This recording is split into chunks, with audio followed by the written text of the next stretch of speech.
Welcome back to another video. Today we're going to be learning how to use ERLC's API for join and leave logs. It was quite a difficult video for me to record. There was a lot of errors. I had to figure everything out by myself. There was no documentation online, so this was very difficult, but as much as I hated doing it, I finally got it done. So if you enjoy the video, please leave a like, subscribe, and yeah, we'll see you in the video.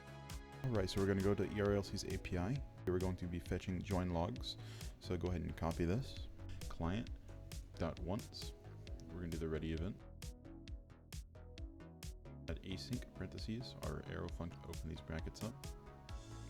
We're going to do a interval, so we're going to have this run every 6 seconds because there's a timeout for the API, and I believe it's like 5 point something seconds, but even at 5 seconds sometimes it throws an error, so we're just going to do 6 seconds. So async, and go ahead and paste this in.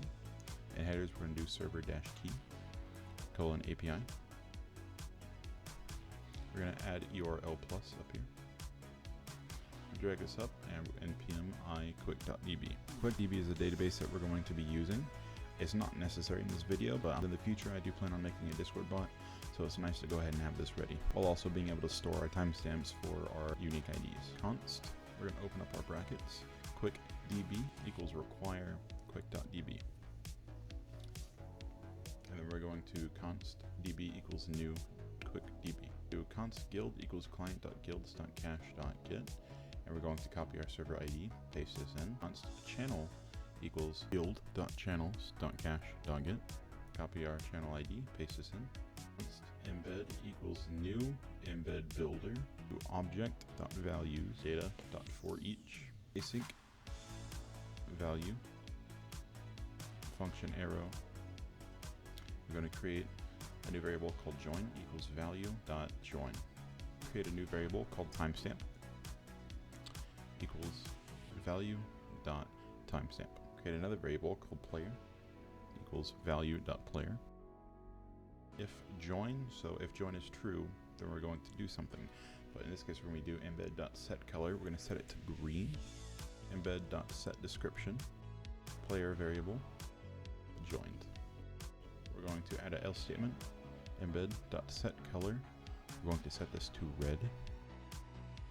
Embed.setDescription, and same thing as above, we're going to do player, but in this, instead of join, we're going to do left.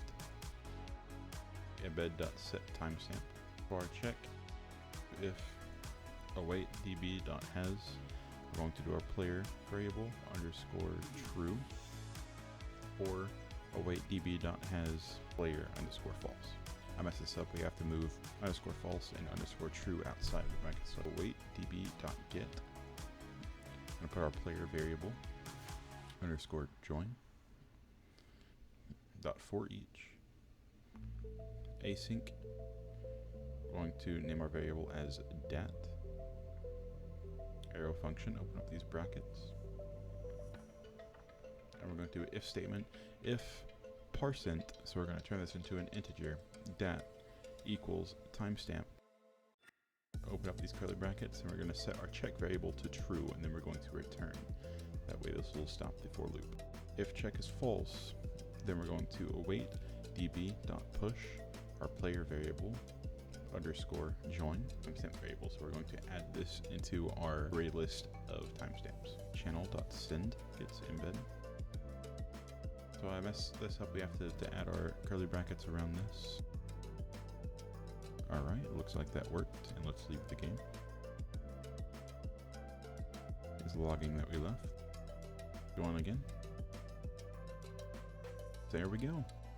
That's pretty much it for the video. If you have any questions, please leave a comment. If you have any requests for another video, also leave a comment. You can join my Discord server, it's in the description. If you wanted support, you can contact me there. If you also wanted to view the code, I've now posted them to my GitHub, so it's also going to be in the description. It's going to be all for the video, but we'll see you in the next one.